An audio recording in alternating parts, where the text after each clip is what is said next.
Welcome back to another An Easy Mind reaction, man. I don't know if you can tell, but I got a smile on my face. But yeah, no, I'm super excited because, well, once again, I don't know if you can tell, but new setup. No longer on the MacBook. Shout out to Ma Duke. She was, she worked her magic, what she's been doing ever since a child. Ever since I was a child, not since she was a child. Well, I don't know what kind of magic she might. Doesn't matter. Got a new desktop, new monitor, got my keyboard, same microphone and webcam that I'm using. But everything is much smoother. I got no more noise. I was just configuring with that just now as I was trying to set the levels for this new setup. But man, it's just the season, man. I feel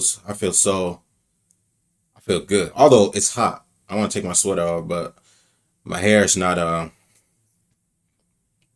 looking good. So I don't know if you noticed the past few reactions. I've had a hoodie on for quite some time. But I'm about to get a haircut. I'm about to cut everything off. I'm going to take care of all this. And then no more hoodies. Well, no, I'll still be rocking hoodies, but hey. But yeah, anyways, shout out to Mom.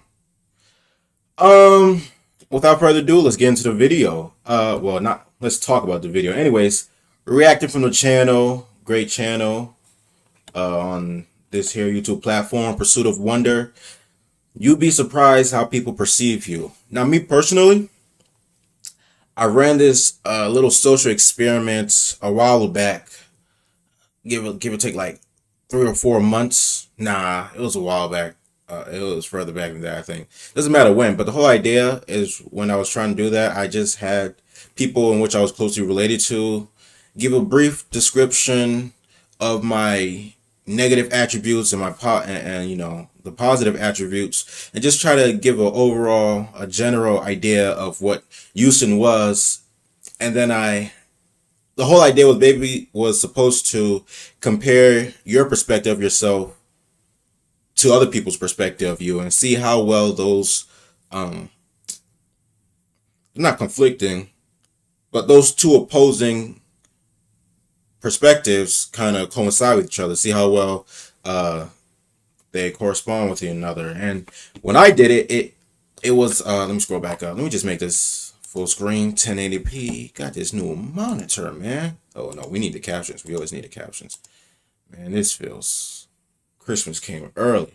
But yeah, no, just to see how, what was I saying? Something about the dang, I forgot.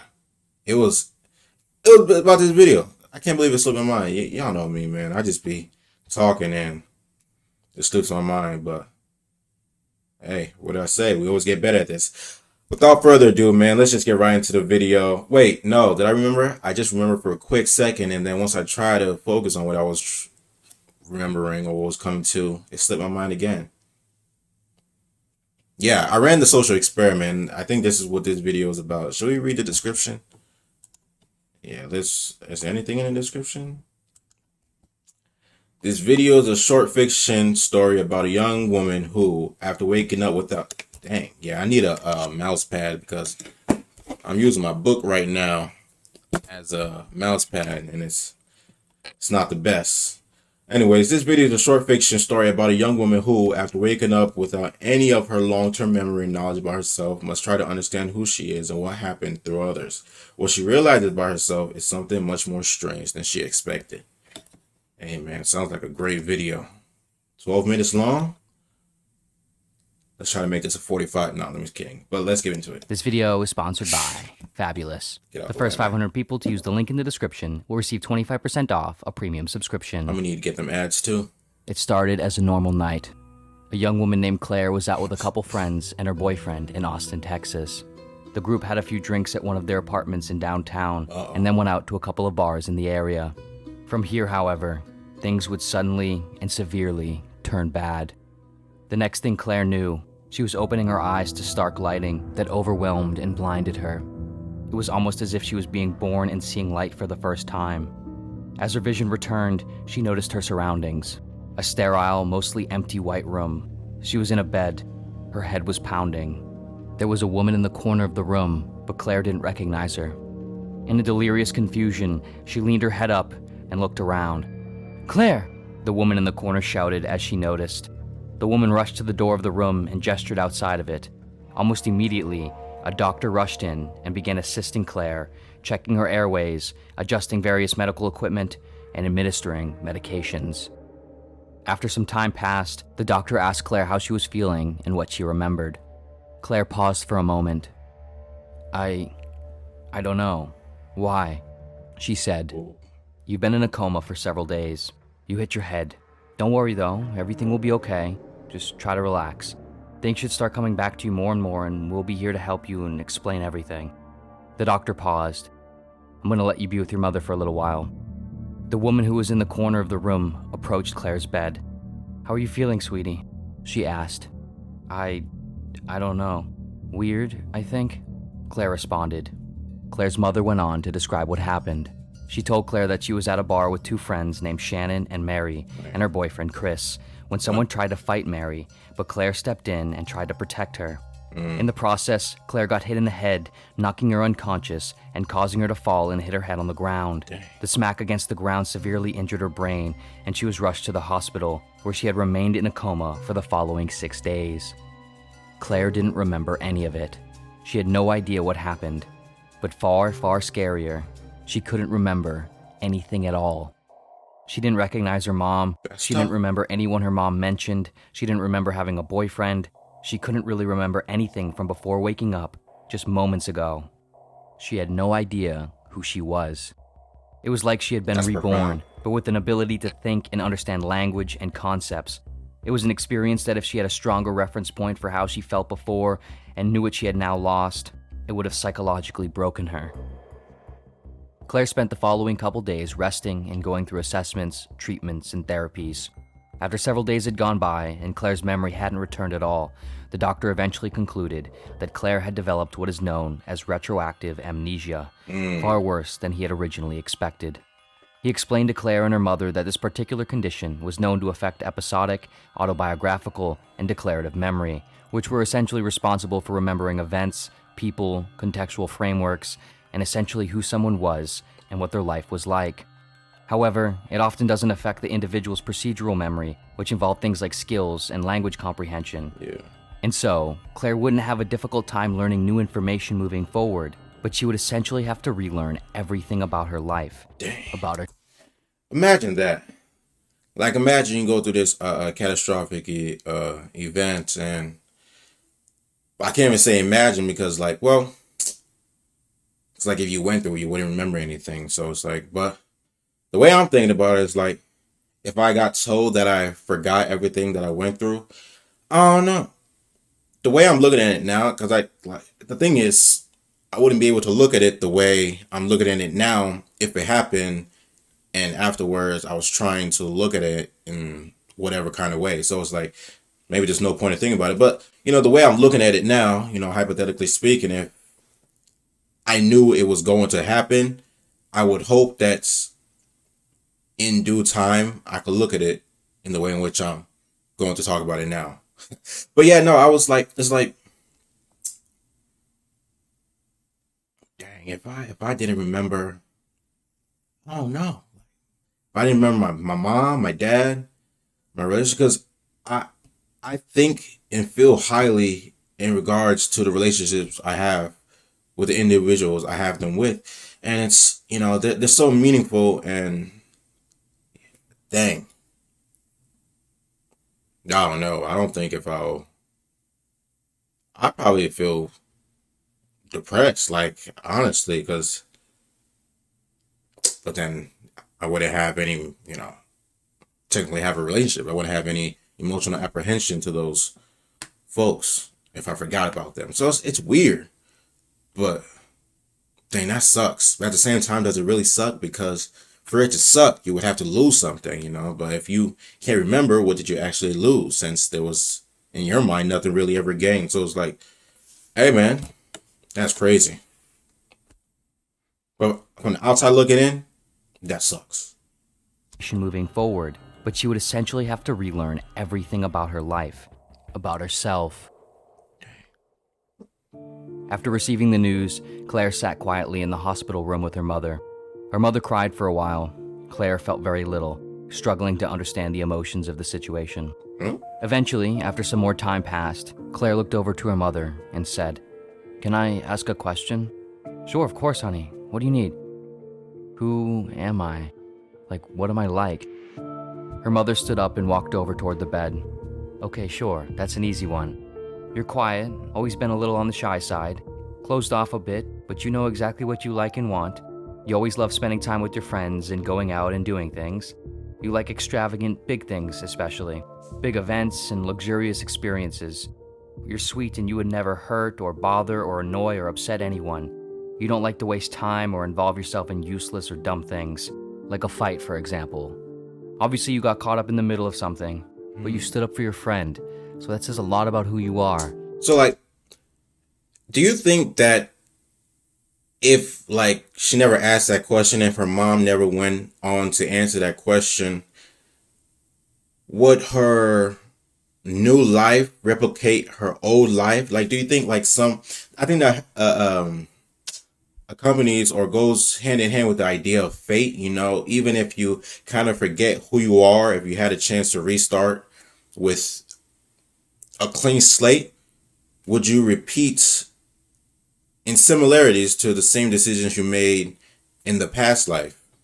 That I feel like if her mom didn't answer, because I think by answering and giving her a basis of who she was, she might consciously or subconsciously look to replicate what her mom is telling her what she was like. But if her mom never spoke about this, do you think she would actually, could things turn out differently, I guess, is what I'm asking? Or is there, that'd be a great, I don't know if there's a case study out there where they've studied that and they've come to a conclusion, at least just in respect to the case study.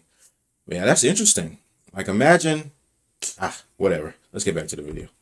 Up in the middle of something, but you stood up for your friend, so that says a lot about who you are.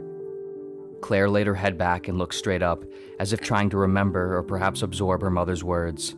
Vague threads of memory seemed to appear in her consciousness, but what were attached on the other sides remained hung down into the shadows of her mind. Later that day, Claire's sister Sammy came in to visit her. After talking for a little while, Sammy said, "If I know you at all, you definitely started that fight." Oh. Sammy laughed a bit, then continued, "You've always been a shit stirrer, you know that? Always ready to fight." The next day, Claire's boyfriend Chris came in to visit, giving her mother some much-needed time to go home and rest without worrying as much. Facts. Chris sat at the edge of the hospital bed, holding Claire's hand. They talked for a little while, though they had a difficult time finding exactly what to talk about. In the midst of a silence, Claire looked at Chris and said, "Can you tell me who I am and what I'm like?" Struggling. Chris paused for a moment, clearly overwhelmed. "Well, firstly, you're incredibly beautiful and sweet. More generally, you like your alone time. You prefer the simple things in life, like to just spend time by yourself or a night in. You love pasta and wine. You're a bit impulsive and often kind of like to throw caution to the wind when making decisions." He paused for a moment, carefully thinking to himself. Then he unintentionally gestured a sort of why not look. "You're also kind of defensive, kind of feisty, which I personally love about you. You always say how you feel, but you also kind of like starting things sometimes, like to see what reactions you can get out of people in situations. Sometimes you go out over your head, like the fight. Sometimes you start things with people and it's an innocent thing initially, but it can get carried away." There was a brief silence. "I started the fight?" Claire said. "Yeah, did your mom not tell you what happened?" "No, she did, but just differently, I think. I mean, I saw the whole thing. You and Mary went up to these two girls at the bar because you guys thought they looked at you weird, even though they didn't.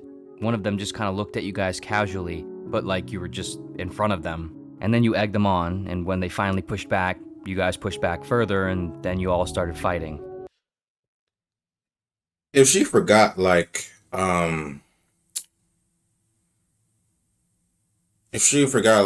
the relationships and whatnot, does that go ahead and like the connotation of concepts? Like, does she feel bad about starting a fight? Like, cause like the fact that fighting is deemed to be this negative thing, does she come to the realization that, oh, like starting a fight isn't something that's particularly looked at as being good, or she is just like neutral about it, like, oh, I started a fight. It's just like a fact to her, as opposed to, having some kind of emotional, or giving her swaying emotions by hearing that. I don't know, but maybe they'll get into it. But that was just a thought I had. On, and when they finally pushed back, you guys pushed back further, and then you all started fighting. Claire suddenly laid her head back, confused and disoriented. But you're an incredible person, Claire, and an incredible girlfriend, and I love you more than anything. 2 days later, Claire's friend Mary came in and visited her. The two sat in the room alone while Mary reminisced over things from their past. After a little while, Claire asked her, "Can I ask you something?" "Sure, yeah," Mary said. "Can you describe what I'm like? Who am I?" Immediately, Mary answered, "You're tough as hell, outgoing, adventurous, confident, not willing to take anyone's shit. You're my girl, been best friends ever since high school. Always down to drink and go out and have a good time. Down for anything, honestly." Mary laughed. "You're easygoing, love to take risks and try new things, super fun, and you're an incredible friend. You stood up for me when those girls tried to fight me, so there's that." Hesitantly, Claire said back, "So someone tried to fight you?" "Yeah, this girl wanted to fight me over like nothing, and you tried to stop the whole thing, but they just kept escalating it. But you had my back the whole time." So Later that same day, Shannon, Claire's other friend who was there that night, came to visit. Again, at some point, Claire asked Shannon, "Can you tell me what I'm like and what happened?" "Sure, yeah. Well, firstly, you're incredibly kind and smart. I met you in a personal finance course in college, and I feel like I knew exactly who you were as soon as I met you. Pragmatic, calculated, careful. You don't just do things haphazardly. You're thoughtful about risks and what you spend your time doing and who you spend your time with. You can kind of be closed off into yourself a bit. Don't like doing crazy things or going crazy places, which is just like how I am. You don't like causing drama or being involved in anything stupid. You were just caught in the middle of a misunderstanding. I saw the whole thing. I was standing with Chris while you and Mary went to get a drink, and these two girls, I think, thought you guys were someone else, and you guys just asked them what they wanted, but they, prodded back at you for some reason, and then it all just erupted, and you were just there in between it all, trying to stop it." Soon, Shannon left, leaving Claire alone in the hospital room for a while. Claire sat in silence, thinking to herself, trying to piece everything together. It had been a little over a week since she had awoken from her coma, unaware of who she was and what happened.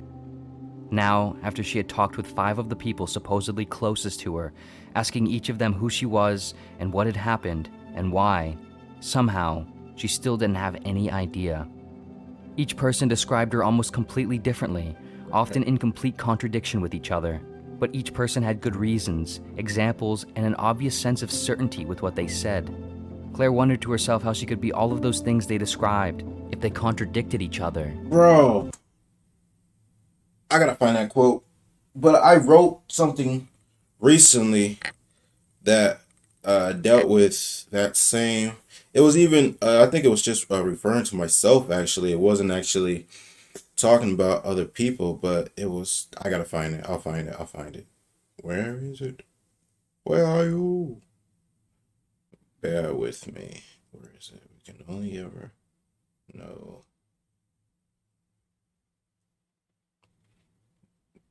Dude. The one time I just needed to pop up, it won't pop up. Let me go.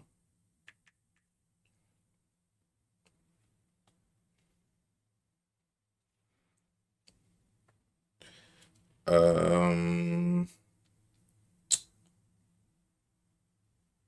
Okay, yeah. For what good reason might I try to be as consistent as possible in my thoughts, feelings, and actions, all whilst knowing of my seemingly inescapable fate to contradict myself in some shape or form? So it's not even in just dealing with other people's perception of you, but also your perception of yourself. Once you start to kind of take notice and self-reflect more often, you come to this realization of just how much you contradict yourself as an individual, and it's just mind-boggling and mind-blowing.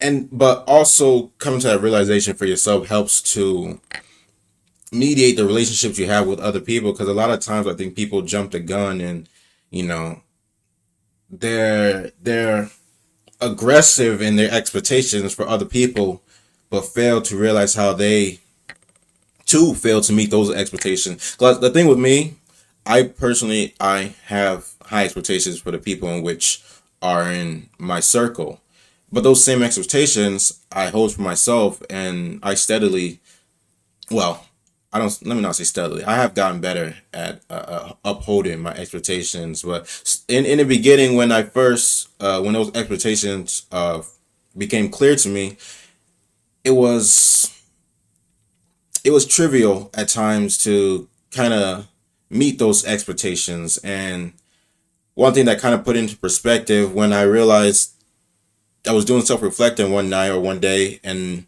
I realized that when I got mad at other people for failing to do this, that, and the third, I kind of had to sit there and think about it, and focus those expectations towards myself and ask myself whether you know, I stay true to those, whether, more values or core values or expectations. And through more pondering, more probing with the idea, it came to a realization that I don't always, it's not 100% with myself. And so to have that expectation for other people for it to be 100% is kind of unrealistic in a sense. And, me personally, I try to be as realistic as possible, although I have ambitions, so to speak, or I have, very grand, grandeur, grandiose. I have big ideas and different ideas, very creative artistic endeavors, but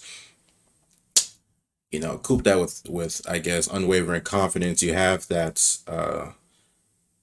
sense of realism and whatnot. But yeah, no, I just had to stay true to the expectations I had for myself, in which I was uh applying or placing on other people. That's that whole idea. But let's get back to the video. Wondered to herself how she could be all of those things they described if they contradicted each other. What was actually true? She That's wondered the to big herself. question, man. Was it all true? Was none of it? What is true? Who was she?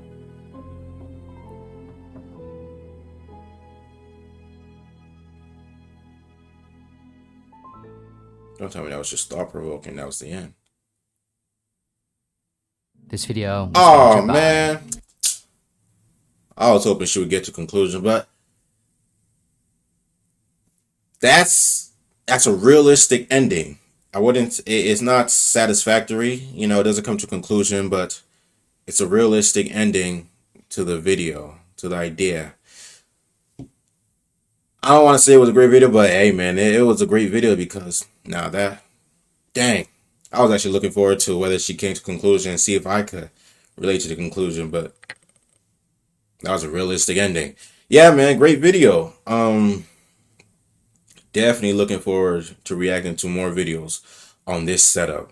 This thing is running smoothly, like, and it's a wide screen too. My laptop was much smaller in width and length, but this is a pretty wide. I wish I could show you guys my. I don't want to like lift my camera up and because I can't see when I place it back if whether I'm in frame or what. But anyways, uh, yeah, great video.